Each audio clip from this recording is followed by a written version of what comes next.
بص يا صاحبي، في ناس بتحلم تسافر باريس، في ناس تانية بتحلم تسافر المالديف، وفي واحد اسمه اوتو وارمبرج قرر يسافر كوريا الشمالية، البلد اللي ما فيهاش فيسبوك ولا حتى كاندي كراش، انما عندهم قائد واحد بس صورته بتطلع لك من الحيطة، من السقف، حتى من المرتبة اللي انت نايم عليها. البلد الوحيدة اللي لو سألت على الباسورد بتاع الواي فاي هيتقبض عليك فورا. اوتو دخل بيونج يانج لقى كل حاجة شكلها زي الفيلم ابيض واسود، شوارع فاضية، مباني ضخمة، الناس كلها ماشية في السما مقبورة كده زي موظف الشهر اللي بيلعب في سر. وهو قاعد في اوتيل شاف بقر عليه صورة مين؟ قائد. هو قال دي يمكن زي الصور اللي عندنا في الحواري، زعيم القائد المناضل، تاخدها تبقى ذكرى. لكن الحقيقه اللي ياخد صوره القائد من هناك كأنه سرق قلب النظام نفسه. يعني انت ممكن تسرق بنك عقوبتك 10 سنين، لكن تسرق صوره الزعيم 15 سنه اشغال شقه ومؤبد على وجهك. اوتو وهو راجع من المطار لسه بيحلم انه يحكي مغامراته لاصحابه.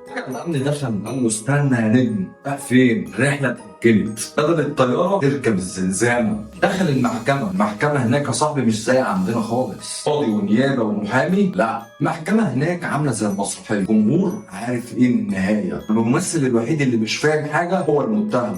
اوتو وقف يبكي ويقول لازم تتكرر تاني. القاضي رد شيب اون يون نودونج كيو هو يونج كوان كوان جي نو جون وان شاكبانون يونج كاك دورجي بون ديجا توكي دورج. يعني 15 سنة أشغال شقة عشان تكون عبرة لأي سايح مفكرها ملاهي. باي باي. الكوريا الشمالية مش بتتعامل مع الأجانب أكنهم بشر، لا، دول أوراق كوتشينة في إيد النظام. عايز يضغط على أمريكا يمسك طالب، عايز يفوز اليابان يقبض على سائح. يعني الموضوع مش قانون، الموضوع بوليتيكا 101. بعد سنة ونص فجأة قالوا خلاص احنا هنرجعه، بس رجعوه ازاي؟ رجعوه وهو في غيبوبة كاملة. اطباء في امريكا قالوا ان مخه اتحرق من قلة الاكسجين، في اشاعات تانية قالوا ان هو اتعذب بالكهرباء، في اشاعات تانية قالوا ان هو وقع من على سرير عالي. بعديها بايام مات اوتو وارمبرج. امريكا قالت كوريا الشمالية قتلت مواطن امريكي، اسرته قالت ابننا رجع كنسخة ويندوز اكس بي بس من غير نفسه، سيستم